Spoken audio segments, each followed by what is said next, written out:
Good day, engineers. Today, we will be discussing about the analysis of irregular shaped beams. So this is for the course Reinforced Concrete Design. Let's start. So let's proceed on the concept of the analysis of irregular shaped beams. So let's say we have here the irregular shaped beams or irregular shaped beam. Then, pwede nating i-isolate yung uh, assumption natin on where is the depth of compression block. So,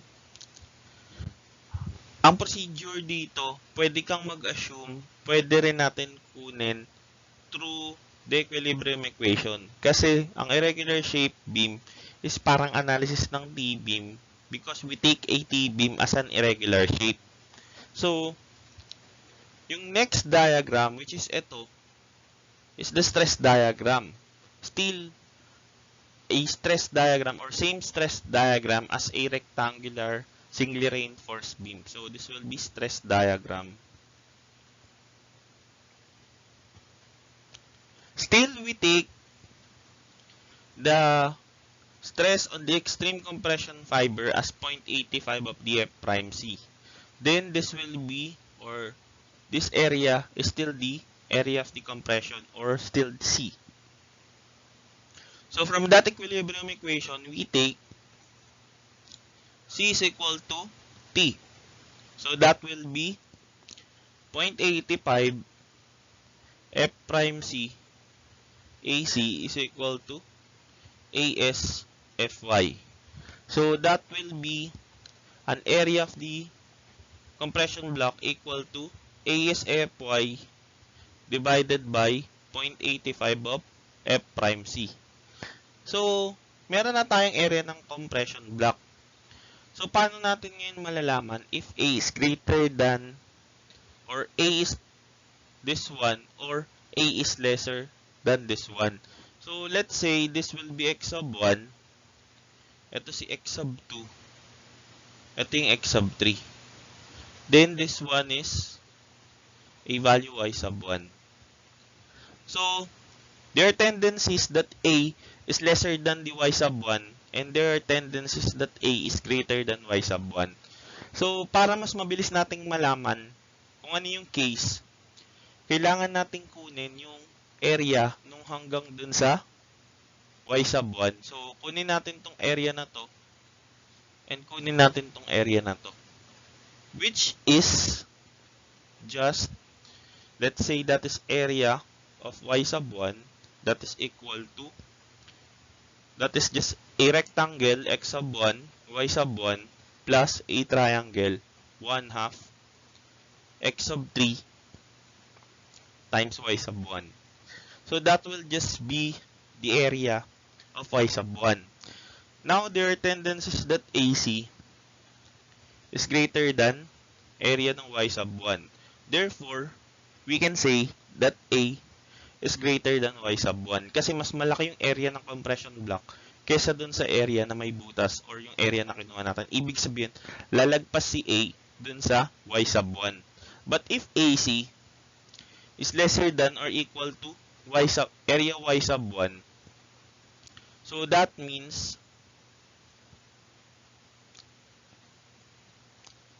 area or the depth of compression block is lesser than or equal to y sub 1. So, if the tendency or if A is greater than y sub 1, yung analysis natin on the depth of compression block will be equivalent to this one.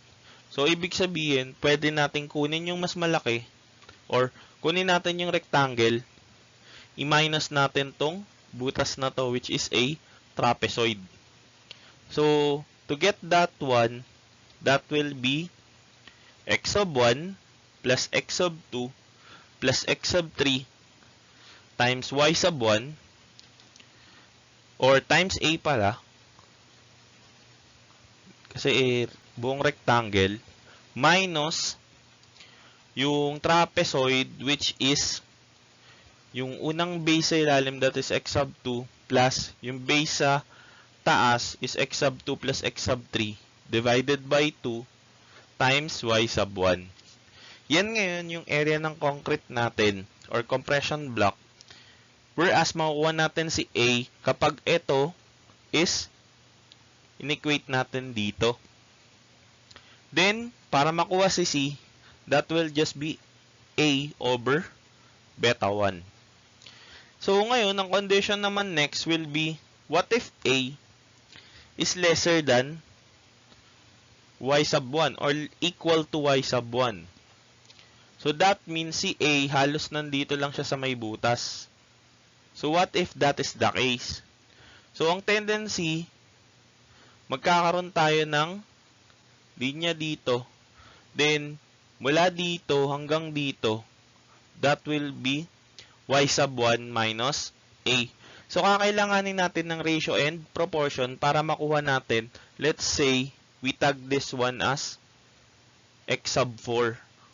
So, ibig sabihin, meron kang triangle na malaki na ganyan, that is x sub 3. Tapos, nandito si x sub 4. So, you will be needing a ratio and proportion. So, that will be, kasi we take this one as yung malaking triangle, that is y sub 1. Itong maliit, that is y sub 1 minus A. So, by ratio and proportion, that will be y sub 1 over x sub 3 is equal to y sub 1 minus A divided by x sub 4. So, si x sub 4 yung kailangan natin. So, that will be x sub 4 is equal to, ito mapupunta dito, ito mapupunta sa taas. So, that will be y sub 1 minus A times x sub 3 divided by y sub 1. Yan na ngayon yung value ng x sub 4. Para kapag kukuha tayo ng concrete area, that will just be, andito na lang tayo eh.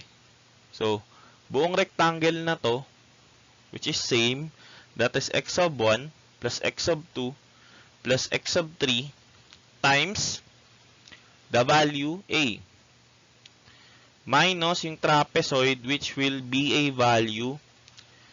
Ang trapezoid natin is still ito. Ito kasi yung trapezoid na natin tatanggalin.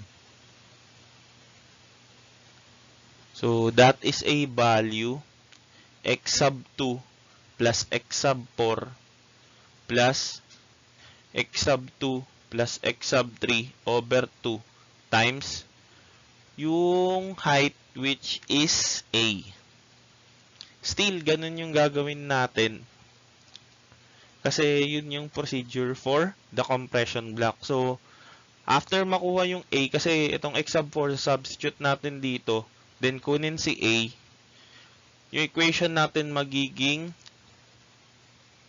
quadratic equation. Then, pag nakuha si A, proceed to getting the value of C. Then, after getting the value of C, so, on the next slide,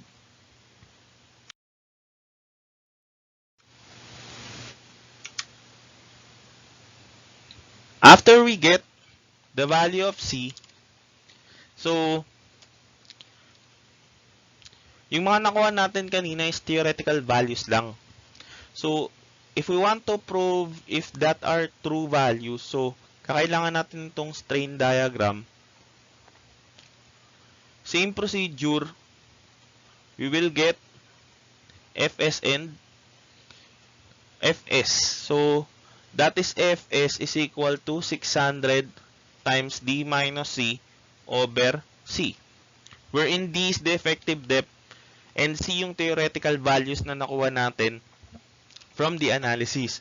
So, if we have proven that Fs is greater than Fy, therefore, yung A na nakuha natin kanina, which is a theoretical value,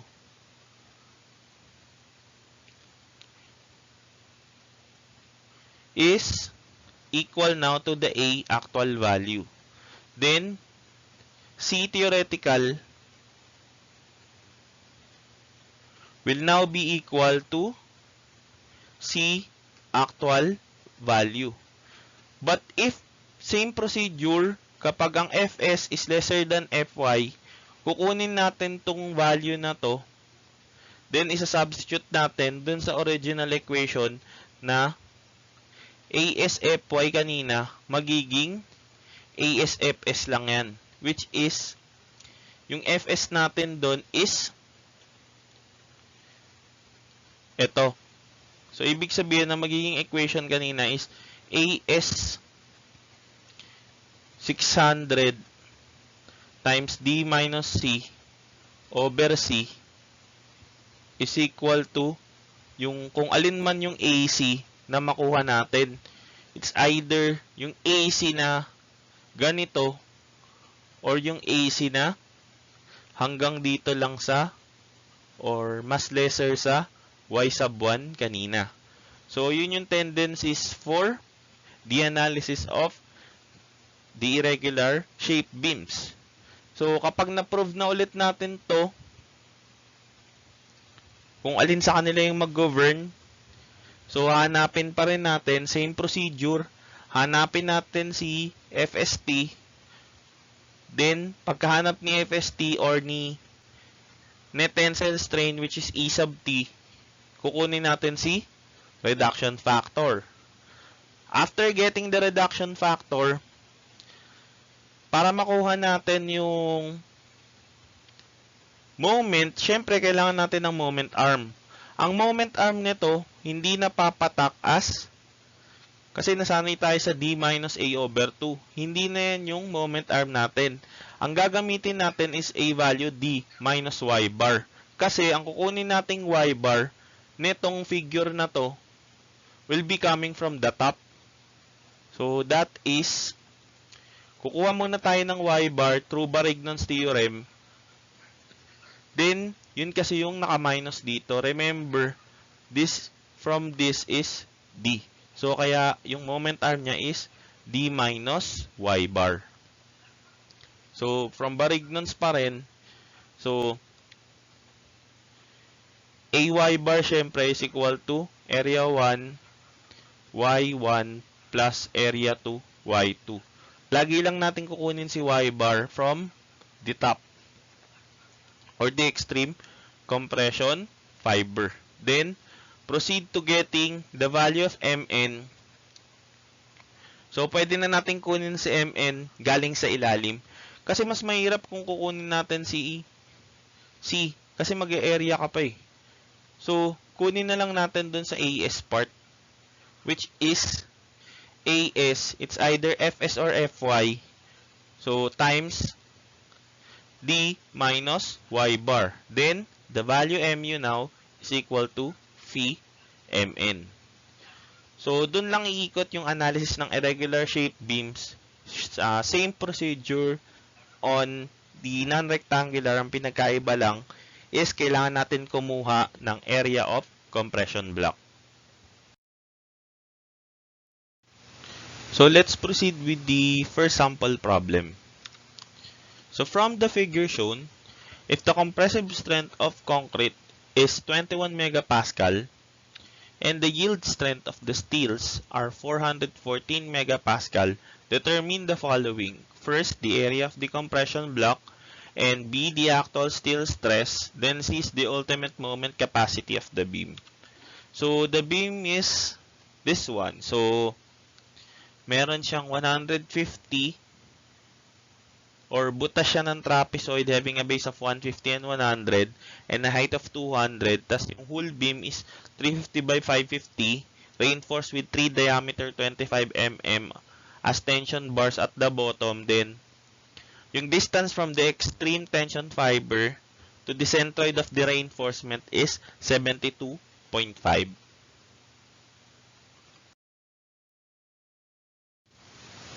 So, to solve for the problem, we have a value F prime C of 21 and Fy of 414. So, first, we need to determine the value of the effective depth. So that will be 550 minus 72.5. So that will be equivalent to a value 95. That is 955 over 2.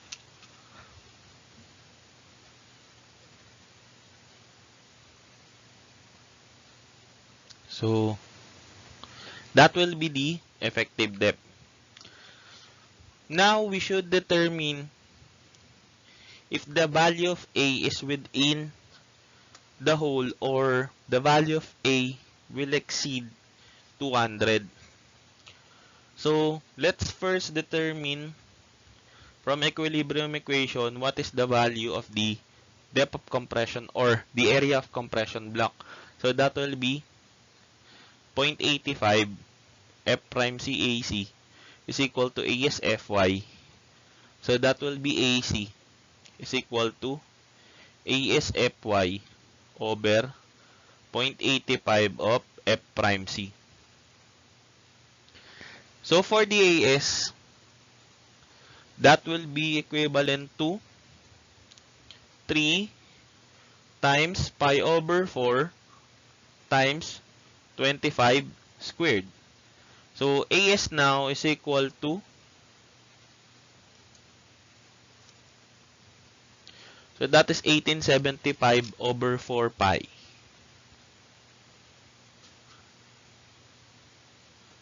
So yan ngayon yung AS natin. So substituting the values, so that will be 1875 over 4 pi times 414 divided by 0.85 times 21. So that will be a value of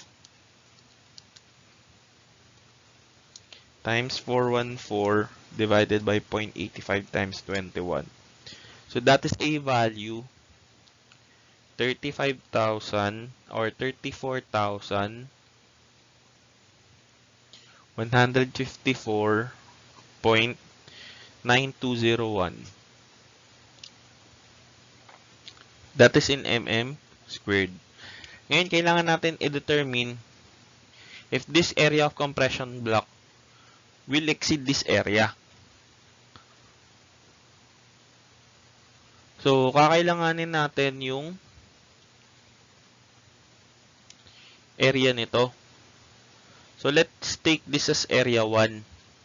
So, pwede nating gawin is, pwede nating kunin as a trapezoid. So, this is a value which is 100 minus 350. This is 250. Ito, this is 200. Then, the height is 200. So, the area 1 is equal to 200 plus 250 divided by 2 times 200. The area now is equivalent to 200 plus 250 divided by 2 times 200. So the value is 45,000. So that means area C is lesser than area 1. Therefore, the value of A is lesser than 200 mm. So, somewhere, so burahin na natin to. Somewhere here, dito na lang pala sa kabila.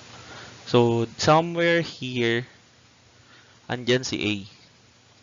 So, ibig sabihin, kakailanganin natin ng ratio and proportion to determine ano si A. So, kasi we say, meron tayong malaking triangle dyan. Yung length, yung base na baba is 50. Then, yung height is 200. So, somewhere here, meron ditong A which is x sub 1. So, kailanganin natin ng ratio and proportion since na-prove naman natin that A is lesser than 200 mm. So, let's take a ratio and proportion. So, that will be 200 over 50 is equal to, so yung value na A kasi na to, so that is A divided by x sub 1. So, getting the value x sub 1, so that will be x sub 1 is equal to, that is 50A over 200. Yun ngayon yung value ng x sub 1 natin. So, para makuha natin si area sub 1 or si area sub C, so that will just be 34,154.9201 is equal to, so that is a trapezoid which is or which has a value of, yung upper base is 200 plus yung lower base is a value 200 plus x sub 1 over 2 times A. So, that is equal now to, substitute natin sa x sub 1. So, that is 34,154.9201 is equal to, that is 400 plus 50A over 200 over 2 times A. So, multiply natin both sides by 2. So, yung nasa kabilang side is 34,154.9201 times 2. So, that is 68,309.8402 is equal to 400A plus 50A squared over 200. So, that is just arranging the term. So, that is 50A squared over 200 plus 400A minus 68,309.8402 is equal to 0. So, this is a quadratic equation. So, that will be, so yung value ng A natin from the quadratic equation using the calculator, so that is negative 68,309.8402. So, yung values niya dalawa, yung isa negative sign. So, yung acceptable value is 155.6356 mm, which is lesser than 200. Then, the value C is equal to A over beta 1. We take beta 1 equivalent to 0.85 kasi yung F prime C natin is lesser than 28. So, that will be 155.6356 divided by 0.85. So, brain lang natin to. So, the value of C now is equal to 155.6356 divided by 0.85. So, that will be 183.1007. So, that is in mm. So, we need to verify if steels are yielding. So, we can get A and C theoretical as the actual values.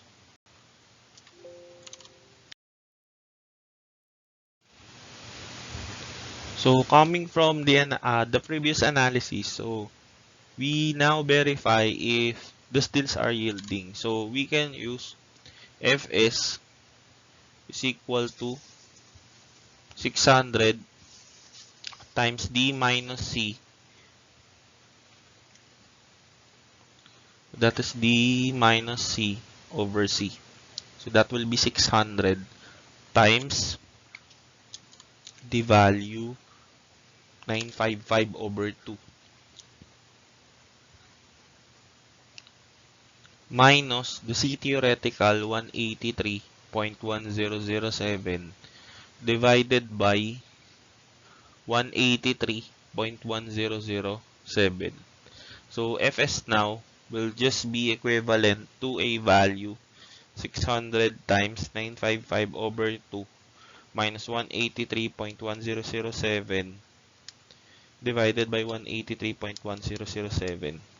So that is a value 964.71228. That is in megapascals. So that will be the value of Fs, which is greater than Fy. Therefore, still yields.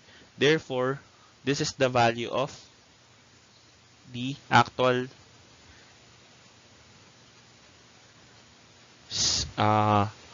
C, which is siya yung hinahanap as,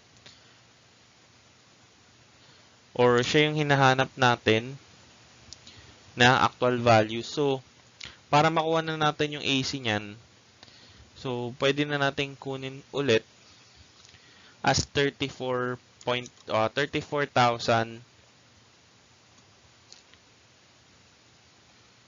That is 34,154.9201. So, double check ulit natin. So, kasi meron na tayong x sub 1, that is 50 times A times, so that is 155.6356 divided by 200. So, x sub 1 now is equal to 50 times 155.6356 divided by 200. So, ngayon si 38.9089. So, para makuha yung area ng compression kanina, para ma-verify, so that is 200 plus 200 plus 38.9089 divided by 2 times A, 155.6356. So, AC now will just be equivalent to 200 plus 200 plus 38.9089 divided by 2 times 155.6356. So, that will be 34,154.925. So, naging 925 siya kasi dahil dun sa rounding off ng decimal. So, ito ngayon yung AC natin. This is in mm squared. So, that will be the value AC. So, isang hinahanap pa natin is yung the actual steel stress. So, ang actual steel stress natin will be ito. So, for the ultimate moment capacity, syempre, so, kung na-prove natin na hanggang dito lang si A, so, kakailanganin natin ng Y bar coming from that A. So, para magawa natin yung value. So, that will be Y bar is equal to, syempre hatiin na natin sa dalawang figure. So, that will be ito, area 1, ito area 2. So, this is x sub 1. Ito is 200. So, Y bar will just be equivalent to a value. So, area 1 is 200 times A is 155.6356 times Y sub 1, which is 155.6356 divided by 2 papunta sa taas. Then, yung triangle plus 1/2 times triangle, that is x sub 1 is 38.9089 times the height A, which is 155.6356 times yung centroid na papunta sa taas, which is 2/3 of A. So, that is 2/3 ng 155.6356. So, divided by the total area, which is 34,154.925. So, y bar now is just equivalent to, so that is 200 times 155.6356 times 155.6356 over 2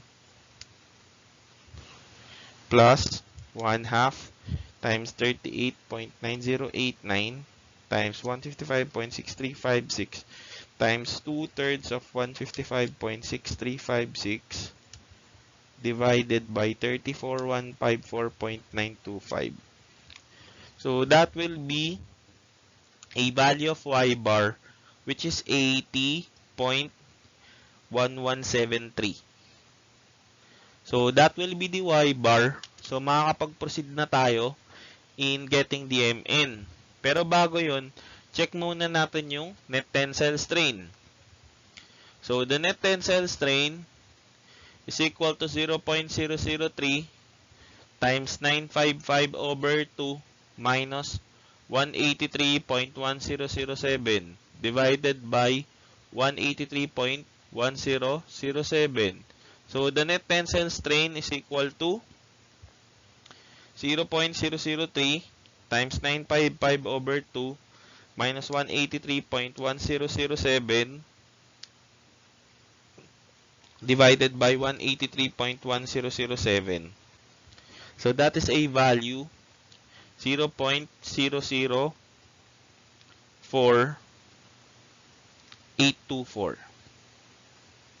So ngayon, ito yung net tensile strain. So we cannot get reduction factor equal to 0.9.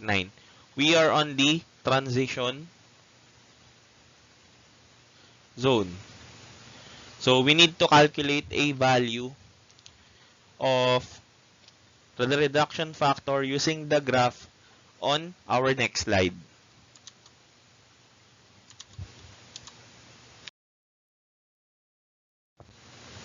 So for this slide, i-determine na natin yung reduction factor. So galing yun sa graph. So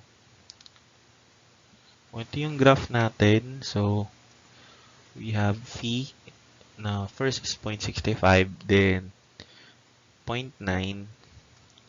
Tapos the first value will be the Fy over Es, which is E sub y, which is the 414 divided by 200,000.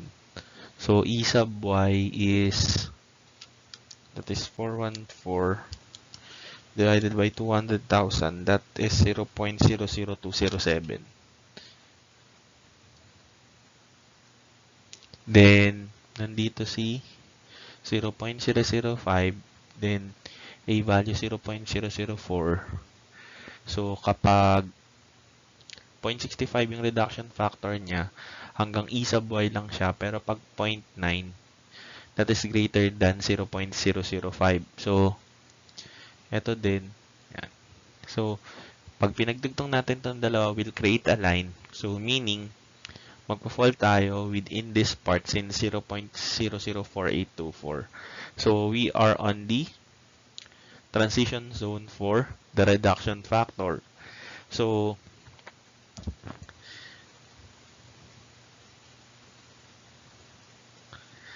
from that one, so, we will just get the equation of the line first. So, for the slope, that is rise over run. So, ang rise natin is 0.9 minus 0.65 divided by a run of 0.005 minus 0.00207.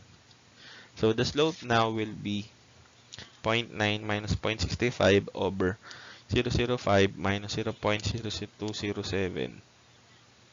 So, that is 25,000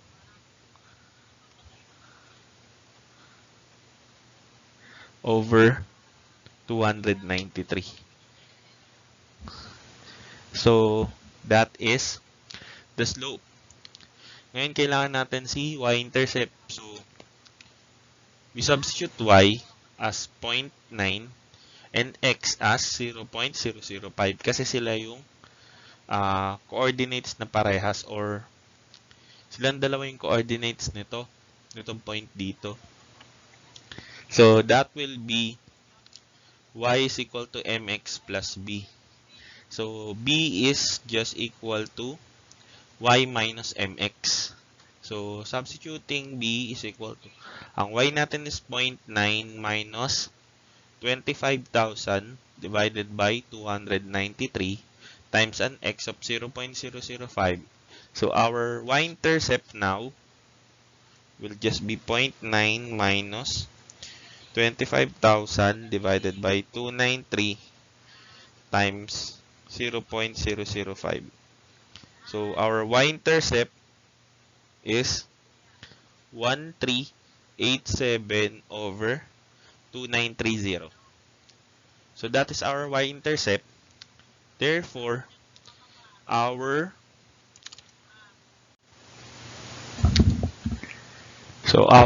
reduction factor now will just be equivalent to, so that is 25,000 over 293 times e sub t plus 1387 over 2930. So, the reduction factor now will just be equivalent to 25,000 divided by 293 times 0.004824 plus 1387 over 2930. The reduction factor now is equal to 25,000 over 293 times 0.004824 plus 1387 over 2930. So that will be a reduction factor of 2593 over 2930. So that will be our reduction factor. So we can now proceed in getting the nominal moment capacity of the beam, which is ASFY times D minus A over 2. Kahit saan nyo kunin, kung saan kayo mas convenient. Mas convenient lang kung kunin siya on the tension side. So that is 1875 over 4 pi times, since yielding yung steel, so that will be times 414 times the value of D, 955 over 2 minus, so ito pala hindi A over 2, that is Y bar na kasi irregular shape beam tayo. So yung Y bar natin dyan is 80.1173. So this is 80.1173. So this is to be divided into 1,000 squared para maging kilonewton meter. So the Mn now is equal to 1875 over 4 pi times 414 times 955 over 2 minus 80.1173 over 1,000 squared. So we have an Mn of 242.2705.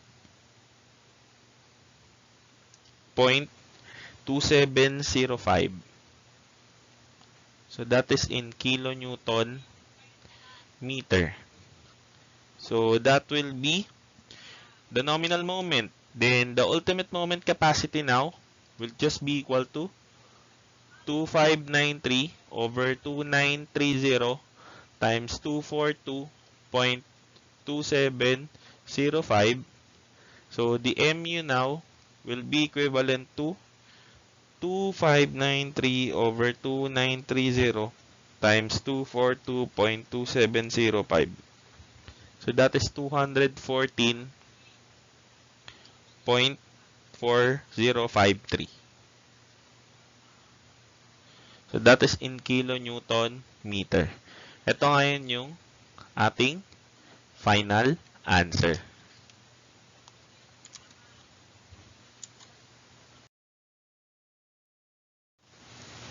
So that will be all for the topic on irregular shaped beams. So thank you for watching, and don't forget to subscribe to Butch TV. So please like, share, and subscribe. So thank you for listening to this topic.